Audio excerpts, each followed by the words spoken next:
Middle lamella is composed mainly of. तो जो middle lamella है वो किससे बना हुआ होता है ये बताना है हमें। मिडिल लैमेला यानी कि किसी चीज़ के बीच में होता है, तो दो सेल्स के बीच में होता है ये। तो ऑप्शंस दे रखे हैं कि किसका बना हुआ होता है ये। तो हेमीसेलुलोज ऑप्शन दे रखा है एक। तो ये जो है हेमीसेलुलोज ये सेल वॉल का कंपोनेंट है।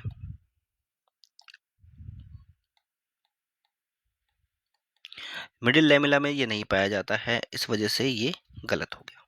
नेक्स्ट है फॉस्फोग्लिसराइड्स। ये भी सेल मेम्ब्रेन का ही कौन जो है कंपोनेंट है।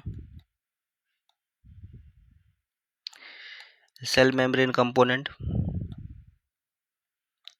ये भी दो सेल्स के बीच में नहीं होता है, ठीक है। मिडिल लैमेला इसका भी नहीं बना होता है, फॉस्फोग्लिसराइड का नहीं बनता है, ना ही हेमिसेलुलोज का बनता है। नेक्स्ट है कैल्शियम पैक्टेट।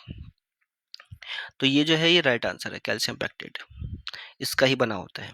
तो जब सेल डिवाइड हो रही होती है तो सबसे पहली जो लेयर बनती है उसको कहते हैं मिडिल लैमेला, ठीक है। वो मिडिल लैमेला बनी, सेल्स आपस में डिवाइड हो गए, बीच में आया कैल्शियम पैक्टेट।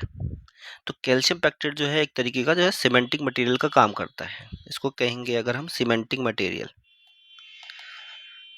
ये सीमेंटिंग मटेरियल जो है दो सेल्स को आपस में चिपका करके रखता है, होल्ड करके रखता है, इसका ये काम होता है,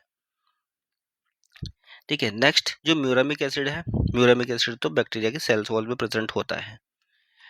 तो प्रेजेंट मैं इस तरीके से लिखता हूँ शॉर्ट फॉर्म में, present in bacterial cell wall.